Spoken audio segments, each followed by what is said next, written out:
Thanks, Megan. So I was reflecting on my situation before I came up to the stage, and it's sort of easy to conclude that the conference organizers don't like me, because they called me and said that they were going to organize the meeting to be a week after Trump takes office, that I had to go last, that I had to talk about climate change, and that I had to make people feel good or I wasn't welcome. So that's the task they set for me, and specifically, Megan told me that I had to talk about the future of coral reefs. Christy told me that I had to make people feel good. Nick, Ryan, and Corey told me over the last few days that I need to inspire graduate students. Joanna told me that I need to encourage scientist-manager exchanges. And Dana very sternly told me over lunch that I need to bring it home. So I'm going to attempt, using this little bit sheet I've made through the course of the last few presentations, to do all of those things. So the jokes aside, quick introduction. My name is Jeff Maynard. I'm completely an outsider. Thanks for making me feel welcome. I live in North Carolina, as I said earlier, and I run a small nonprofit. And what we do is we assemble teams that help environmental managers to make decisions. So my background is in decision science, and environmental managers, they have objectives, oftentimes multiple competing objectives, and they have limited resources. And when those conditions exist, there tends to be an optimal decision. It doesn't mean that everyone will like it or agree with it, but there tends to be an optimal decision. And the work that I and my team do and develop involves determining what those optimal decisions could be and why, and sharing them with environmental managers and others in ways that support those potential decisions becoming on-ground actions. That's a whole field. I mean, it's applied science. And very specifically, most of my work program involves helping coral reef managers to address climate change. So the mission statement of my nonprofit is our decision support tools help managers maximize coral reef and coastal community resilience. So today I'll be talking to you about assessing coral reef resilience and vulnerability to climate change in Florida. I need to start here.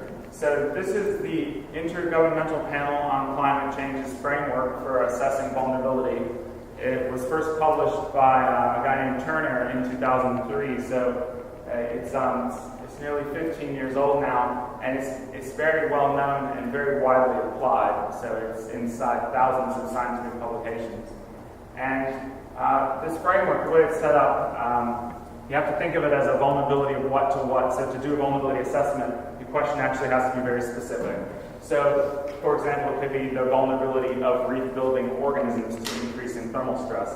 When you set up questions like that and you explicitly assess vulnerability, importantly, the exposure term refers to pressures and threats and stressors that originate outside the system, particularly when addressing vulnerability to climate change. We're talking about something that, generally speaking, is outside the influence of a local manager. So that's what the exposure term means. For the purpose of most of the conversation today, I'll be talking about coral bleaching, so you can think of exposure as increasing thermal stress and increasing disturbance frequencies under climate change. The system then has sensitivity to that pressure, stress, or threat. As a consequence, there are potential impacts. There's some adaptive capacity, and that yields vulnerability. So the sensitivity and adaptive capacity terms are collectively seen as resilience. Essentially, the system is exposed to a pressure or stress, and then the system responds to that pressure or stress. And set up that way, or if you think of it that way in your mind, what you can see is that there are two different streams of information. If we can learn about exposure and learn about resilience, then we can learn about vulnerability. And it's the goal of most coral reef managers in the world, if not every coral reef manager. It may not be explicitly written, but it's very common coral reef management goal to reduce climate vulnerability. And we can use information about exposure and sensitivity to assess vulnerability, and in turn determine what actions we should be taking, where we should be implementing those actions, and when we should be implementing those actions to maximize our impact, our bang for buck, our influence. And this is the kind of science that my teams lead and contribute to. So we'll talk about both sides of the vulnerability equation today. I'll focus on exposure mostly, but I'll talk about resilience as well, and a new project that's underway here in Florida to assess reef resilience. So So most of what I'll describe from the perspective of the exposure side of the vulnerability equation comes from this very recently published paper in Nature Scientific Reports. The title is Local Scale Projections of Coral Reef Futures and Implications of the Paris Agreement. It was published about a month or so ago, and it contains high-resolution projections of the current state of climate science and spatial variation in future exposure to thermal stress under various emission scenarios. I'm going to walk you through some of the results, and we'll focus on your baby, Florida. So first, to understand the climate model projections, I need to explain the emission scenarios. So this is the current family, or sometimes it's referred to as a generation of emission scenarios. They're called representative concentration pathways, or RCPs. They have a unit. It's watts per square meter. For if there's any nerds in the room, not accusing anybody, but there are nerds here. That's what models are for. And they represent varying futures with respect to atmospheric emissions concentrations and growth in those emissions over time, as our demand or hunger for energy and so on increases as our population increases. Anyway, most importantly, RCP 8.5 reflects a fossil fuel aggressive or a business as usual future. And this little orange dot that you see above the blue line is where we're tracking now. This is a widget that runs on my site. It's on lots of sites. It tracks the atmospheric concentration of CO2 from the Mauna Loa Observatory, which is the renowned observatory in Hawaii, because it's the most high-tech observatory that's really remote from large human populations. And the CO2 concentration is tracking just above the business as usual or fossil fuel aggressive emission scenario that was really devised only 4 to 7 years ago. So we're already doing worse than thousands of really smart people predicted 4 to 7 years ago. I'll also talk today about 4.5. That'll come up a little bit later. So there are other futures where emissions stabilize and so on if recently enacted climate policies are complied with. I'll go through some of that. So most of what you'll see, though, is for RCP 8.5 because, as I say, we're tracking above RCP 8.5 right now. It doesn't have to be what the future holds, but that's where we're at right now. So someone showed this earlier today, and I just want to review it really quickly because it will help you understand the math behind the projections that I'll show. So the plus signs are monthly averages. You sort of see the annual cycle running there, and then the dashed line is the MMM, or the maximum monthly mean, so the highest of the monthly mean temperatures through the year. And then the solid blue line, the thin solid blue line, is the MMM plus 1 degree C, which is a commonly used bleaching threshold. It's the bleaching threshold that NOAA Coral Reef Watch uses. So as temperatures, you can see it on the left, exceed that MMM plus 1C, you start to get this accumulation of thermal stress, and in the unit they and others commonly use the degree heating week, 1 degree above this MMM plus 1C for 1 week equals 1 degree heating week, and moderate bleaching is commonly seen when 4 degree heating weeks occur, and severe bleaching is commonly seen when 8 degree heating weeks occur. So in thinking through how in describing how our projections work, what we've done is we take a starting point. You think of it as an annual average, or like a sort of average summertime temperature. That's of the typical conditions now. And then the climate models, the current generation of climate models for each scenario, there's more than 30. So the climate models give us a linear trend in temperatures. So we take an ensemble mean of this linear trend in temperatures, and what you see is those typical conditions in the summer that we've been experiencing recently, they start to change because the sea surface temperatures are increasing. And eventually you get to the point where you can calculate when severe bleaching stress, so I mentioned that 8 degree heating weeks is commonly associated with severe bleaching. So we can find, using math and automated scripts and supercomputers and so on, we can find the projected timing of the onset of what we call annual severe bleaching, or ASB, which is this horrendous acronym. Don't get me started. It was the best we could do.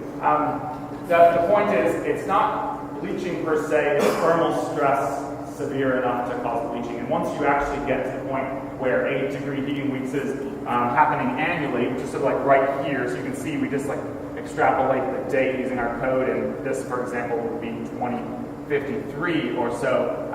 The thermal stress continues from there. So when you hear me talking about annual severe bleaching, and you're wondering, would that really result in that much bleaching? know that at most locations in the world, within a decade of seeing annual severe bleaching, we're talking about thermal stress levels during the summer that have not even been seen yet. So really, really high thermal stress. Anyway, so what our code does, and it happens spatially, you'll see that, is that we find the projected timing of the onset of thermal stress, severe enough to cause bleaching. And you'll see this very interesting spatial patterns in when this is projected to happen using the current generation of climate models. So this is some of our early work. It's only to share that just a few years ago when we were publishing in this space, the best we could do was 1 degree by 1 degree. Over a couple of years, we developed both dynamical and statistical downscaling methodologies, and we've recently produced 4-kilometer projections. So a couple of years ago when we made our climate model projections available for the IPCC's 5th assessment report, we could only produce one value for the projected timing of the onset of thermal stress severe enough to cause bleaching. But now we produce hundreds of values for the Florida Reef Tract. So you can see that before, the best information that we had was saying that the projected timing of the onset of these conditions was about 2040. And now, really importantly, I want you to see that this new science, again, this is very recently published, and it's all publicly available, and we've made all our data layers available and so on, shows that the current state of climate modeling / science suggests that there's a 40 to 50 year range in the projected timing of the onset of these conditions in the Florida Reef Tract. Mathematically, for those interested, that's because there's great spatial variation in the Florida Reef Tract in the distance, I'm speaking colloquially, but quantitatively, the difference between the bleaching threshold and typical summer conditions. So some corals are living closer to their upper thermal threshold than others, and the linear trend, to be honest, around this part of Florida coming from the climate models doesn't vary very much. So it's not the linear trend that's giving us, it's this difference between the bleaching threshold and the typical summer conditions. And where that distance is greater, it takes a lot more time for increasing sea surface temperatures to cause bleaching to occur annually. I should say, actually, that earlier today, I really noted that some of the talks were mentioning that over this last couple of years, you could say that we're already seeing this recurrent bleaching that we talk about in this series of papers where we document this annual severe bleaching. And we started talking about that 4 or 5 years ago, and then now we've had this global scale coral bleaching event where there have been recurrent bleaching events in many places in the world over just this last couple of years. So I feel like we're starting to see some of the impacts that are projected from this kind of model. So whenever we produce these maps, people get excited about maps. I'm excited about the map too, but I always think that histograms are actually equally interesting. And what this is showing, I'll call them reefs, but I mean reef pixels. The resolution of our current suite of projections is 4 kilometer. So this is the percentage of reef pixels in Florida within 5-year bands for the projected timing of the onset of this annual severe bleaching condition. And you can see that there's actually quite a range. It's actually almost 70 years, but very interestingly, there are reefs in Florida that are not projected to experience annual severe bleaching until 50 or 60 years from now. Now, importantly, it'll come on the next slide too. This is the only U.S. coral reef jurisdiction where that's the case. Oh, it's so small for everyone. I know. Far from it. But it's a little lighter here. Hopefully you can see that. That's what you were seeing on the previous slide. And importantly, or I guess all that matters, is that you can probably see almost all the rest of it is sort of yellow and orange. So in most of the coral reef jurisdictions, I count them as I've combined Guam and CNMI on the left, and I count the Garden Banks as a jurisdiction that they really like when I do that. So we'll call it 8 jurisdictions that CRCP considers there to be 7. But anyway, in each of the jurisdictions, excepting the Garden Banks, there's actually greater than a 10-year range in the projected timing of these conditions. However, the range in Florida exceeds 50 years. So this is what it looks like in the histogram for all of the 8 coral reef jurisdictions. A couple things I want you to see. The global average across the nearly 60,000 4-kilometer pixels in our analysis for the projected timing of the onset of annual severe bleaching under RCP 8.5 is 2043. The U.S. average is the high 2030s of roughly around 2040.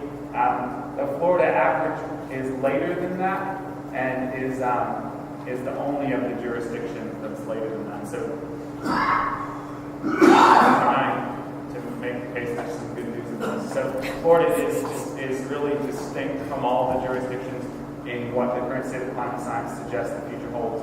Now, importantly, I always feel like I have to put lots of caveats on, otherwise I'll be under attack here in about 20 minutes. But there's lots of other things that are going to drive the future coral reefs, and we know that, like disease, and there's all these other various kinds of local stress and so on. But from the perspective of anticipated or projected exposure to thermal stress, many reefs are projected to experience less stress here than is the case in other parts of the U.S. I think that was the third time I made that point, so I won't beat that home anymore. So this is really dramatic, but they made me go last, right? So I have to be a little bit dramatic to keep everyone's attention. So clearly, these are stark differences in what the future holds, and what I'm really trying to capture there is that it's not entirely clear yet which emissions scenario best or will best characterize atmospheric emissions concentrations 2050, because we don't know how effective recent climate policy will be. And I'm going to talk everyone through some of the recent climate policy. If you're really already across this, it'll be a bit of a review, and I'm sorry for that. But I find it's a lot to keep up with, so I think it's useful to spend just a couple minutes talking about what the recent climate policy movement has been to help people understand it, and then look at what the consequences of those actions and policy could be for the future coral reefs.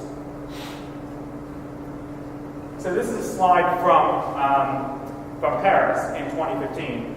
So the United Nations Framework Convention on Climate Change went into force in 1994 following the Rio de Janeiro summit in 1992.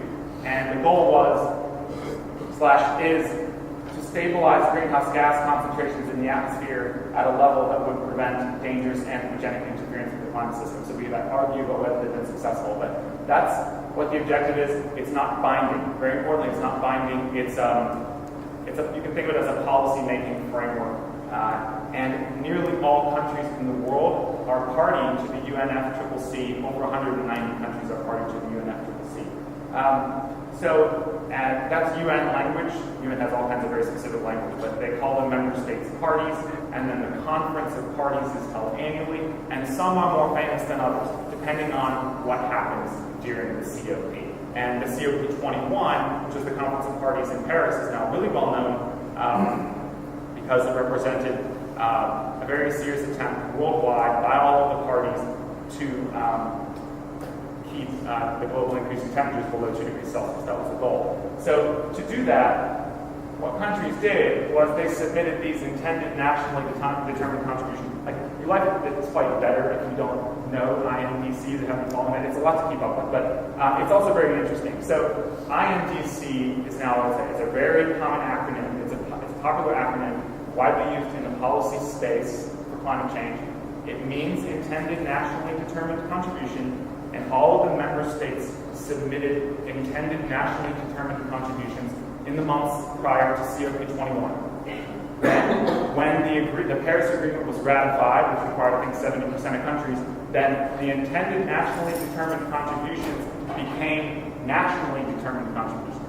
And I'll read the U.S. one if you haven't seen it before. The U.S. intends to achieve an economy-wide target of reducing its greenhouse gas emissions by 26 to 28% below its 2005 level by 2025, and to make best efforts to reduce its emissions by 28%.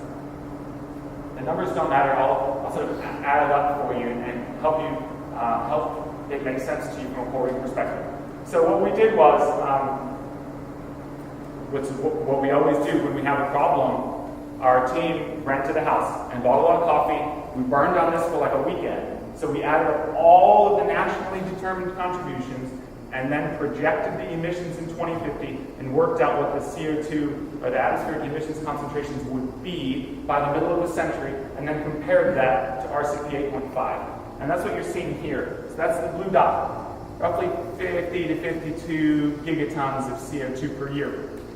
So again, RCP 8.5 is the fossil fuel aggressive business as usual emission scenario. and I want you to see RCP 4.5. So RCP 4.5 is very interesting because it assumes that emissions stabilize eventually. So because we can't force the climate models, which is horrendously expensive, like it's not even possible, we have to use the climate model outputs. So you can think of RCP 4.5 as representing all of the recent emissions reductions pledges becoming reality, and it becoming so popular, to reduce the impacts of climate change that there's a lot of momentum gained in that policy space, and RCP 4.5 ends up characterizing 2050 emissions concentrations instead of RCP 8.5. To make that happen, we need 150%. See, if you can multiply out of all the emissions reductions pledges, multiply them then by 1.5, you get RCP 4.5. So when I describe RCP 4.5, it represents a bright future.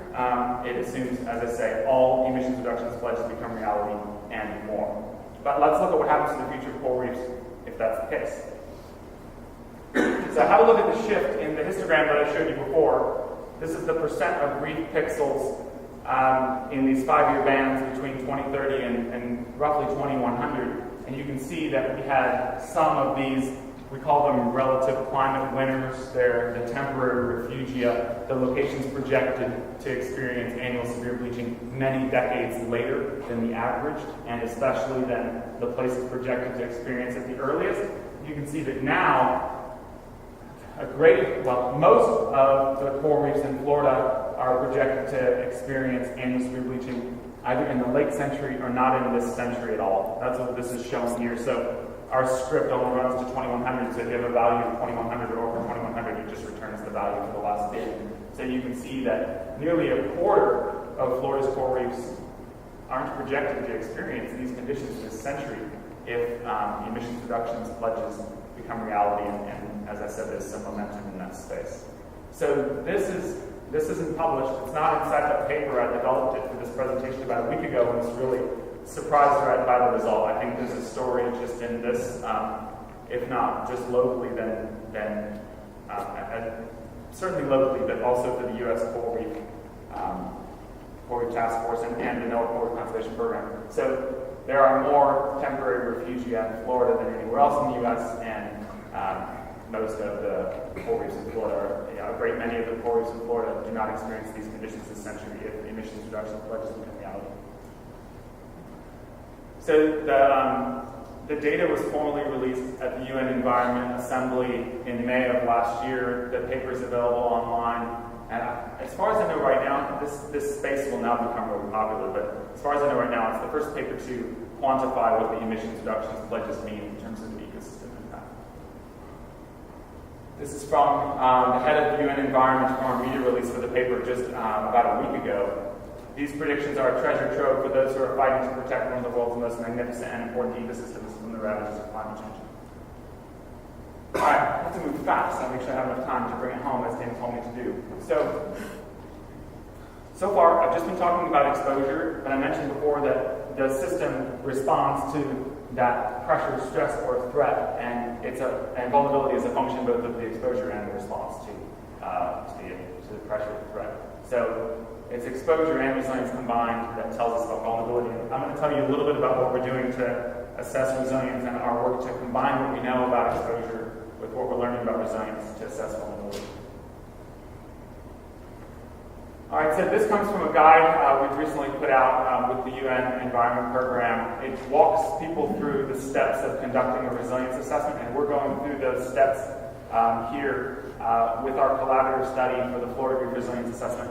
And that resilience assessment, and I'll talk about the objectives in a minute, is supported by the Florida DEP and the Nature Conservancy and the NOAA Coral Reef Conservation Program. We've already decided to do the assessment and selected indicators. We're collecting and compiling data. We're waiting for the 2016 NCRIM data so we can finish the analysis. We'll then analyze data, do some multivariate statistics, some assessment of anthropogenic stress. We'll review that climate exposure information and assess vulnerability, and then formulate some management recommendations. So some of the resilience indicators that we'll look at include the percentage of the community made up by resistant coral species, coral diversity, herbivore biomass, coral disease, macroalgae cover, recruitment. And this measure of resilience, It's a measure of relative resilience potential, and it's an aggregate score once values for these variables are normalized at the subregion zone, which is the sampling strata. I'll show you what it looks like. So this is just one example from Hawaii, and all I want you to see is that, so this hasn't been created like you see with Danny, so this haven't made any assumptions about what our values might mean for sort of neighboring reefs. We've just looked at the sites, but you can see that there are spatial patterns in relative resilience, and relative resilience being greater in the center of this portion of West Hawaii than in the north. So this shows you example outputs from this kind of assessment. So our work here in Florida, I realize this presentation is a bit of a tour de force, but I don't want anyone to have to stay much later than 5. So our objectives are to assess spatial variation in resilience to climate change among the 40 subregion zones, combine resilience assessment results with projections of future exposure to bleaching conditions to rate vulnerability.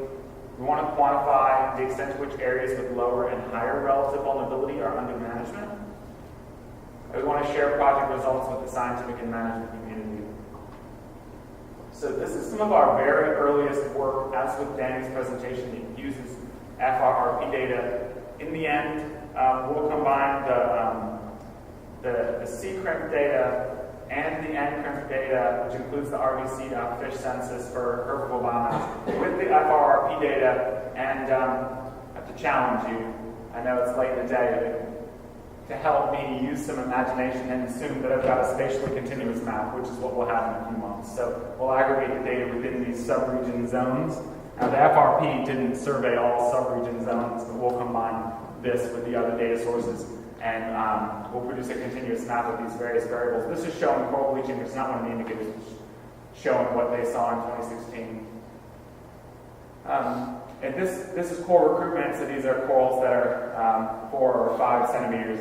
I know that we could argue that to death, so these are, you think of them as juvenile corals if you don't agree that they represent coral recruitment. So you can see that there's some spatial variation among the subregion zones, and in the end, we've seen enough already from the FRP data to see that there's a lot of spatial variation in each of these resilience indicators, and there'll be spatial variation in the end across the Florida Reef Tract in relative resilience. Species and coral diversity, so some of the other ones that we're showing. So once we've completed that spatial data analysis, we'll have spatial variation in relative resilience, we'll have exposure, and then we'll combine those to produce a spatially continuous map. It won't look like that because we'll aggregate the 4-kilometer data within the subregion zones, so it'll look like the subregion zone map that I showed before. But if you have high resilience and low projected future exposure, you'll have low relative vulnerability. And if you have low resilience and high projected relative future exposure, then you'll have high vulnerability. So we'll make a vulnerability of the Florida Reef Tract to increasing thermal stress map. And our timeline is to complete the analysis and report by the end of May. So I want to make a case to you of why this is so important. And so this is a theoretical or conceptual model that we developed to help managers to understand the importance of using exposure and resilience information within spatial planning. It's sort of a lot to take in, so I'm going to call your attention to just a part of it. Now, in this model, management acts to affect the recovery of the reef. I know that management can have a lot of other effects too, but in this particular model, it affects the recovery of the reef. So if you're hit by a disturbance and you're under management, maybe you'll recover a little bit faster than some other reefs. And another way I know that it can manifest is resistance. So maybe if you're managed, you resist that stress a little better, but that means you don't have to recover as much. So mathematically, we've just set the management effect on the recovery term inside this map. So what's really interesting is that, well, before I get there, so if you have, in this simplistic model, 2 levels of exposure, low and high, and 2 levels of resilience, low and high, you have 4 different combinations, so 2 times 2, and we look at those combinations, and we look at the gain managers get from investing in these various reefs. And what's interesting is what I've got in a circle. So when there are very few disturbances, if management acts to reduce the recovery time frame, then management will have greater impact at the places that are disturbed. because if some other places are never disturbed and that's how management affects the reef, then they don't benefit from the management, essentially. That's what the model is showing, and that's what you see when disturbances are less than twice per decade. I know I can point, but I just can't figure these things out. So here, when it's less than twice per decade, you see that the places that have high exposure and high resilience, so they're exposed a lot, but they can recover. If management influences recovery at those places, then we get a lot of management gain. However, that becomes the worst strategy under climate change. That's what I want you to see. Okay? So once the disturbance frequency exceeds twice per decade, and we saw a lot of evidence today that there have been major disturbances in this last 2 years, so both years, right? So I would argue that we're already at the point where disturbance frequency is at twice per decade. Now the best strategy is to protect the low exposure, high resilience sites. So this is how it plays out in space. I'll show you another graphic. So the very popular and widely used strategy for marine protected area planning is representation and replication, and it will continue to be wildly popular, and there's good reason for that. That's okay. But I'm going to show you how we can improve upon that risk spreading strategy by adding in information about exposure and resilience. So this is relative management gain, and management gain is assessed here as the proportion of healthy reefs in some future decade. So we're looking to maximize the number of healthy reefs in the future, and we assume that ecosystem goods and service provisioning is directly related to how many healthy reefs there are. So if you agree or understand those conditions, and we assess management gain as relative to all your potential options, then representation and replication is only half as good as only protecting the low exposure, high resilience sites. So that's really important, but it's really important to caveat right away. I know that's not how managers work. I know we want to maximize biodiversity. I know there are cultural values. I know that we often make decisions to minimize resource use or conflict, so on and so forth. So spatial planning of marine protected areas in coral reef areas is complex, and there are often multiple competing objectives.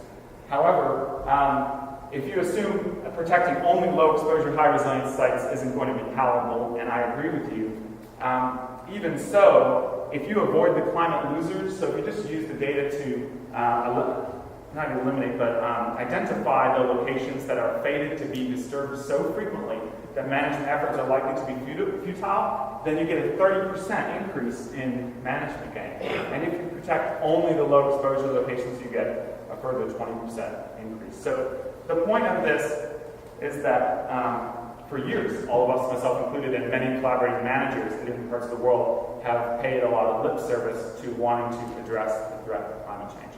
And the data layers and the tools and technologies that we're developing and that have rapidly advanced over this last couple of years can help managers to explicitly account for vulnerability to climate change within spatial planning processes. So we're making the data layers accessible. It's a rapidly moving research space, and again, you can directly include those data layers inside software like MarkSand that helps you do conservation planning. Right, so in the end, what's exciting about that, and we did this for Australia, is that you can develop a GPS unit of sorts. And GPS units are magic, and we're all using them now almost without thinking. But what they do, and how that relates to adaptive management for coral reefs, is that a GPS unit takes account of your destination, which we could all agree on is maximizing the number of healthy reefs, or maximizing future biodiversity, or maximizing future ecosystem goods and service provision. We can all imagine what good destinations are for coral reef management in this climate. Some of the science that we've been developing helps us understand what some of the obstacles will be along the way. So just like Waze and Google Maps, as you map towards your destination and you learn of new obstacles, then you can find new optimal paths towards that destination. Very importantly, for that to work, and what we often forget, is that as soon as you enter those details, what it does automatically for us is it determines where we are.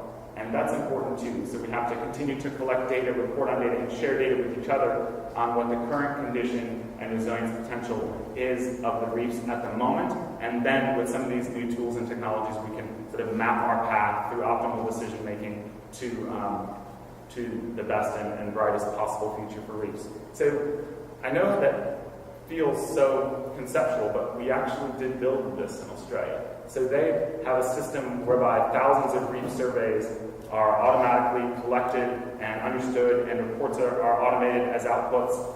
And so that helps them understand the current condition, and then they combined that. We wrote a paper in Conservation Letters a couple years ago that I think is in this reference list, and we looked at their current zoning. We took what they knew now, we took what we knew about the future, and we took what they're doing now in terms of management and presented some options that could help them to maximize the future of their reef. So they have a dashboard that helps them understand where they are, and they're working with many scientists and groups to help them to map or route paths towards the best future. So some take-home messages, and then got my little bring it home spiel. So climate model projections of thermal stress and bleaching help us understand the exposure component of climate vulnerability. There's great spatial variation in Florida and what the future holds for coral reefs in terms of exposure to thermal stress. Reefs that are temporary refugia are most likely to continue to provide ecosystem goods and services in the decades ahead, so these are conservation priorities. The downscale projections of bleaching conditions can be used now within marine spatial planning efforts and to target management actions, and we can combine projections with resilience assessments to examine vulnerability and target management actions. And our project is underway, and we'll be reporting to all of you in June. Quickly, because I knew the presentation would be shared, this is a screen capture of my website today. If you're interested in this kind of work, I encourage you to quickly navigate the site and have a look at some of the projects in our recent publications. And my email is on the bottom. Consider this an expression of interest to collaborate, so please feel free to get in touch if your questions or some discussion that you want to have. If we don't end up having time for it this afternoon, please get in touch. It's just for when they send it out. I'm excited when the presentation is there. Okay, so before I stop, a couple of things, because Dana, as I said, she really told me sternly once that I need to try to bring it home. So I'm going to try to make 2 summary points to wrap up some of what we heard today. And I want to make a case to you first about the importance of communications and messaging, and secondly, about what learning exchanges are supposed to be and can be. So first, my effort to pitch to you the importance of communications and messaging. I came up with this number today of 589 million. It might not be perfectly right, but my view is that everyone in the room should be very familiar with some number like that. It comes from Brian. So Brian put up, he told us earlier how much coral reef and hard bottom there was and how many corals per square meter on average there are. And at 230 kilometers squared is 230 million square meters, and at 2.6 corals per meter, there are 589 million corals in southeast Florida. That's not a way that you commonly hear the coral reef story told. I've never heard anyone tell me that there are 2 corals for every U.S. citizen just in southeast Florida. So I think that that's really interesting. From that, and this came up in some of the comments you heard me say about restoration, I calculated that if you could somehow become more efficient than you would as you scaled up with nurseries, and assume that in the coming 10 years you could halve your costs, then if 1 out of 10 people that live in Florida give you $100, then we can put in a proper surf colony into every 100 square meter of coral reef and hard bottom in southeast Florida. And that includes, I have accounted for 80% of them dying in the first 5 years. So that's one that will still be there 5 years from now. So I think that's really interesting as well. And as I say, I haven't heard the story told that way. Another thing I have to say about communications and messaging is that the first 3 talks today were about the decline of corals, and our work as presented today is coral-centric. But I know there's a lot of fish work too, so I think we've got some room to move in terms of the way we tell the story about the future of Florida's coral reefs by thinking about ecosystem goods and service provisioning, because the goods and service provisioning has not declined at nearly the same rate as the corals have because of the ways that people use reefs. So I think there's some interesting work for all of us in that space. The second point I had was learning exchange. So our work matters, and maximizing its impacts requires viewing it from multiple angles. And that requires the kind of exchanges we're having today continue. And when I attend these things, a common comment that I hear is that we need to do this kind of thing more often, but it's resource intensive and it has to be planned, and all of us have to give our whole day for it. So we know once per year or twice per year is going to be the best we can do, but there's lots of other ways we can communicate, and I challenge all the managers in the room to call scientists when they have problems and see how we can answer them, and I challenge all the scientists in the room to call managers and offer solutions to problems the managers might not know they have or might not agree they have, but those discussions can be really valuable. So the last thing I have to say is something that Ben taught me. If you're under attack, you should show your attacker less of yourself. So, as we move to questions and answers, you might find me standing like this. Thank you to everyone for your time, and to Christy, Megan, and Joanna for the opportunity to visit today and give a presentation. Cheers.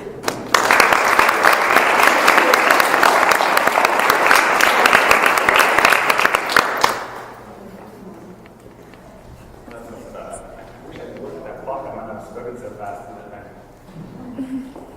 questions, comments? I was trying to judge, a lot of somber faces. I was talking about climate change, so I'm always looking out at a lot of somber faces. Anybody? I had a question about the graph that you showed on the management, if you manage the low exposure. Yeah. And you went through all of those. But I was curious as to, and maybe I missed it, but what would the management action be in that type of scenario? I mean, when you say protect or whatever, I don't know. Yeah, it's blanket assumed to be reducing anthropogenic stress in some way that helps reduce. Yeah, so it's about reducing anthropogenic stress. Might be a green protected area, might not be, might be some other place-based management. But it's about reducing anthropogenic stress. So I didn't give as much of like a background to that. I'm talking being really long, but a lot of this science, I forgot to say, but I often say that we're not talking about management actions that are different than what's been done before. We're just talking about frameworks that are new, that help you to decide what, where, and when. The actions are still the same, and they largely relate to reducing anthropogenic stress.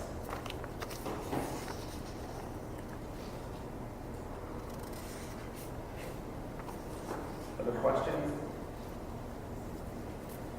I hate to be this person in the room, but I want to ask you, especially being a young person just starting my career, and my concerns with the future of climate change research and with recent events, how do you foresee climate change research and some of this data changing in upcoming years? Do you have any insight or advice or some calming advice on how this is going to start to transpire, especially when you start talking about the INDC and how that might change for our country and the broader?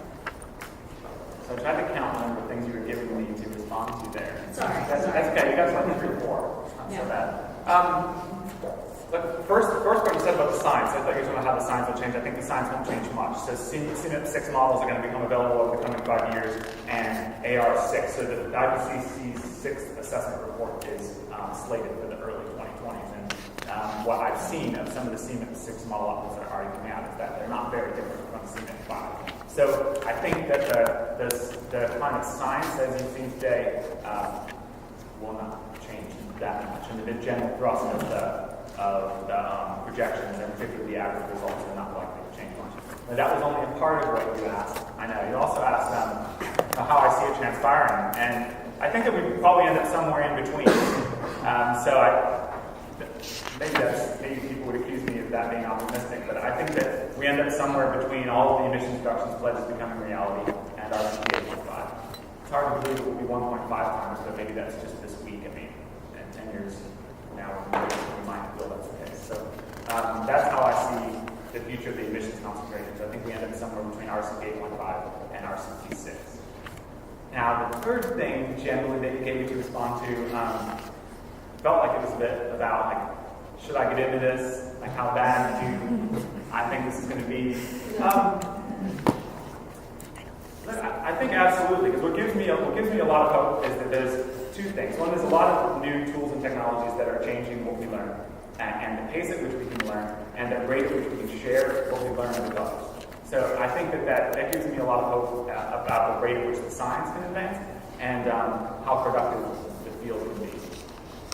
Helpful? So in your professional opinion, you don't foresee current governmental policies being changed enough to affect the research and moving forward in a progressive way? That's actually a different question. So, okay. Yeah, that's a different Well, question. yeah, that's a new question. So in your professional opinion, how do you, being sort of an expert in this area? It's hard to say. That's a tough one. I know. Yeah, it's a tough one. It's not, I'm out, like a lot of the people that we've heard from today, I'm on the outside, and it's hard to get funding. So that doesn't mean that you can't have an influence. I think it's harder than it was 10 years ago. So if you're speaking very generally to you as a student, if you're looking to get into this and be able to make a living out of it, it's harder than it used to be, and that means, but that doesn't mean that there's not plenty of space. I mean, for jobs and funding and so on and so forth. It's just a matter of being among those that are the most hardworking and passionate, and those that are creative enough to find the opportunities.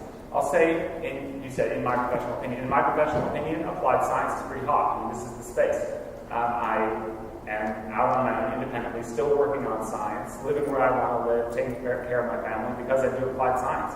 If I did pure science, there's no chance of that. I mean, I'd have to be in university. So the opportunities that you have as a young scientist, I believe, and the funding streams you have access to, I believe they're greater in the applied science arena. So to me, this is an area of interest for students, this decision-making space and this collaboration with management.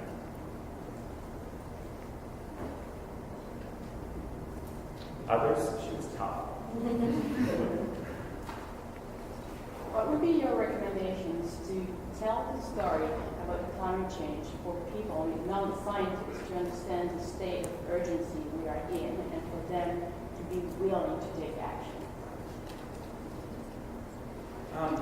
So there's a whole science field around that messaging, and I think it has to be positive. So when I first got into this, I was a student student, the very first thing that I wrote when I started my scientific career was a perspective in Coral Reefs called Revisiting the Cassandra Syndrome. It was like 10 years ago, but it talked about this exact issue because I was worried when the climate model projections first came out that there's going to be a lot of danger in castigating coral reefs in the spirit of agitating for policy change on emissions.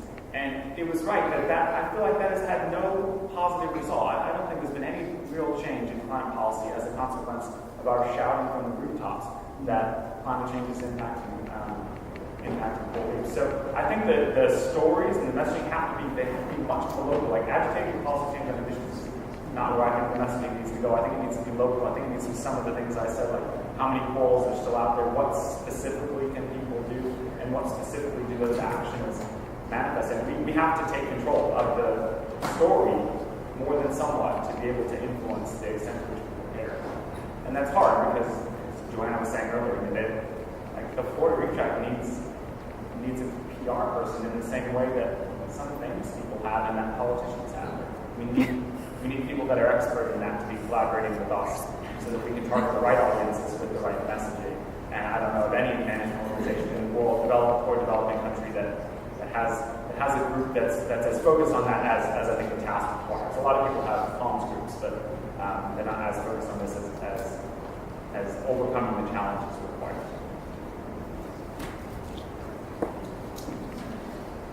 Go ahead. With the GPS tool that you developed for Australia, I know you said it was a couple of years ago.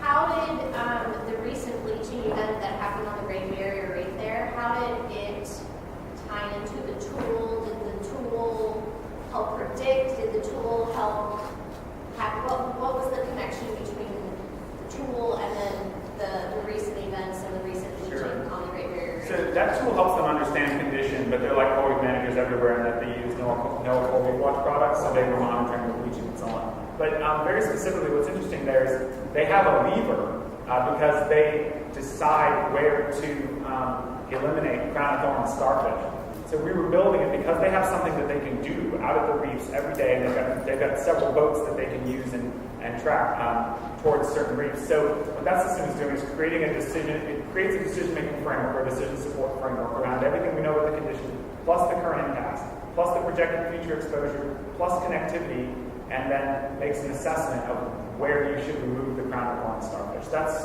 what specifically is for. So in that system, it's looking at the stress response, not the stress, though they were looking at the stress as well, and then deciding where to monitor so that they have the information that they need to work out where they should be removing crown of starfish, which is like a major problem right now. There's very little now. So importantly in that story, once the data sets were together, then it was inexpensive to build the system. It's the getting the data sets together that's complicated. There's so many different groups and so on, but it's possible, and that becomes less resource intensive to build these systems that help make decisions. Thank you again for everyone's time. Megan?